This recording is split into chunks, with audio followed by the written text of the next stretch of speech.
Hello guys! ఈ రోజు నేను అవిసె గింజల పొడి చేయబోతున్నాను. అవిసె గింజల్లో ఇన్ని లాభాలున్నాయని తెలిసాక చేయకుండా ఎలా ఉంటాను? ముందుగా అవిసె గింజల్ని దూరగా వేయించి పక్కకు పెట్టేసేయండి. నెక్స్ట్ ఒక టేబుల్ స్పూన్ శనగపప్పు, మినపప్పు, పుట్నాల పప్పు, జీలకర్ర అన్నీ దూరగా వేయించి పక్కకు పెట్టేయండి. ఆ తర్వాత కొంచెం ఆయిల్ వేసి అందులో ఎండుమిర్చిని ఫ్రై చేసేయండి. నేనిక్కడ తొడిమలు తీయలేదు. మీరు తొడిమలు తీసేసుకోండి.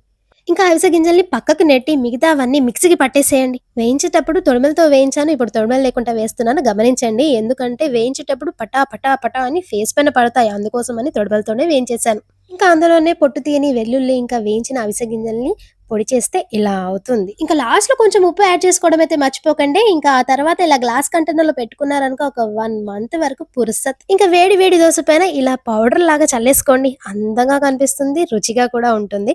ఇంకా కొంచెం ఆయిల్ ఏసి మీకు నచ్చినట్టుగా డెకరేట్ చేసుకోండి. నేనిక్కడ తురిమిన క్యారెట్‌నయితే యాడ్ చేసుకుంటున్నా. ఇంకా మీ ఇష్టం ఆనియన్ వేసుకోవచ్చు, కొత్తిమీర వేసుకోవచ్చు. భలే ఉంటది టేస్ట్ అయితే. మరి ఇంకెందుకు లేటు వెళ్లి పౌడర్ కొట్టు, మన ఛానెల్‌కి సబ్స్క్రైబ్ కొట్టు.